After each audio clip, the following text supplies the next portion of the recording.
Soy Sergio Iván Serrano y voy a hablarles sobre los medidores de flujo másico y volumétrico.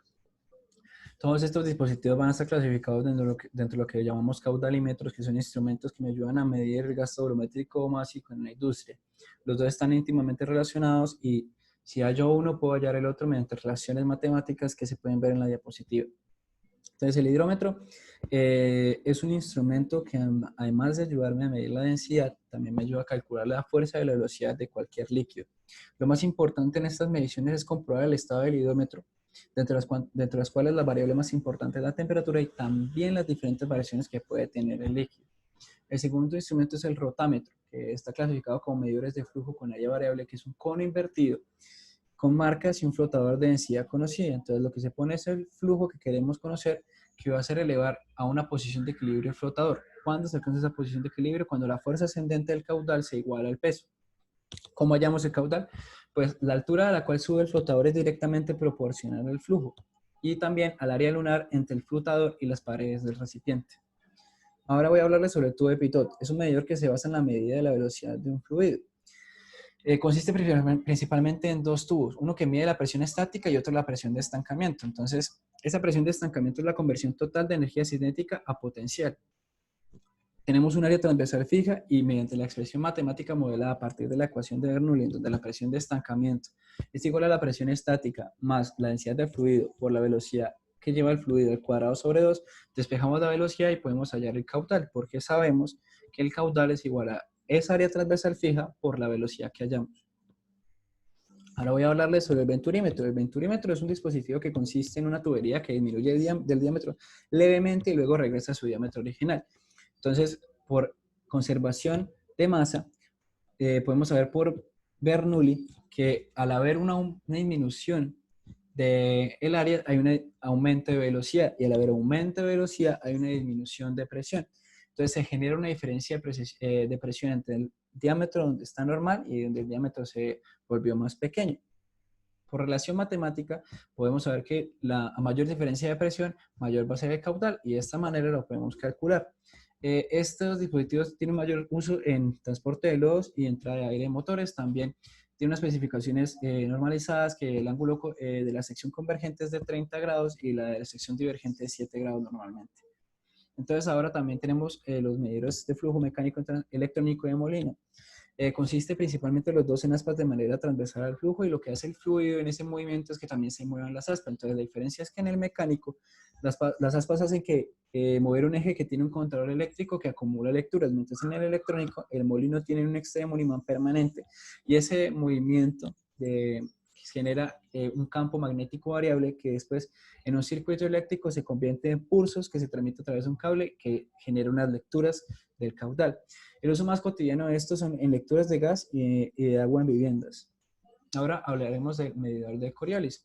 El medidor de Coriolis es un instrumento que me ayuda a medir el flujo másico y la densidad de cualquier fluido y se basa en un principio que son las fuerzas inerciales que se generan cuando un cuerpo rotatorio se mueve acercándose o alejándose del centro de rotación. Entonces, las fuerzas que generan son la fuerza Coriolis y la fuerza centrífuga, que establecen un par mecánico y hacen que el tubo en U se tuerza. Entonces, ¿cómo se calcula el caudal? Pues la cantidad máxima de giro es proporcional al flujo de masa dentro del tubo. ¿Y cómo es detectado esa cantidad máxima de giro? Pues por unos transductores situados en los puntos de flexión máxima, que es donde se tuerce el tubo en U. Entonces, en la imagen podemos ver que de A a B hay un aumento máximo de fuerza Coriolis, mientras de B a C hay una disminución total, porque en el punto C la fuerza Coriolis es cero. Ahora hablaremos de los electromagnéticos. Estos son instrumentos que miden el flujo volumétrico de líquidos eléctricamente conductivos. ¿Y en qué está basado? Pues en las fuerzas de Lorentz, que están relacionadas con cargas en movimiento en un campo magnético. Entonces, el voltaje inducido a través de un conductor que se desplaza transversal a un campo magnético es proporcional a la velocidad del conductor. Es decir, que se coloca un campo magnético, el líquido se mueve y son cargas en movimiento también. Y se genera un voltaje inducido por ese movimiento de cargas. Entonces, esa tensión inducida es recogida por dos electrodos, que puede ser en medición de contacto conductivo en el medio o indirectamente por acoplamiento capacitivo. Entonces, la medición es independiente del perfil de flujo y de otras propiedades y por eso destaca. Otras propiedades pueden ser, digamos, la viscosidad, la densidad, también principalmente las que especifican cómo es una sustancia. Entonces, ahora hablemos de los que son por diferencial de temperatura. Entonces, son dos termistores y en el centro una resistencia calentadora. Se genera una diferencia de temperatura, ¿por qué? Porque el fluido en la parte 1, va a estar frío y en la parte 2 por la resistencia caliente va a cambiar de temperatura. Entonces, los cambios en la velocidad del flujo afectan directamente la medida en que el calor se disipa. Entonces, si se tiene una misma lectura de temperatura, pues el fluido no se está moviendo. Sí, pues también podemos saber que se está moviendo porque el movimiento hace que se disipe ese calor que genera la resistencia calentadora.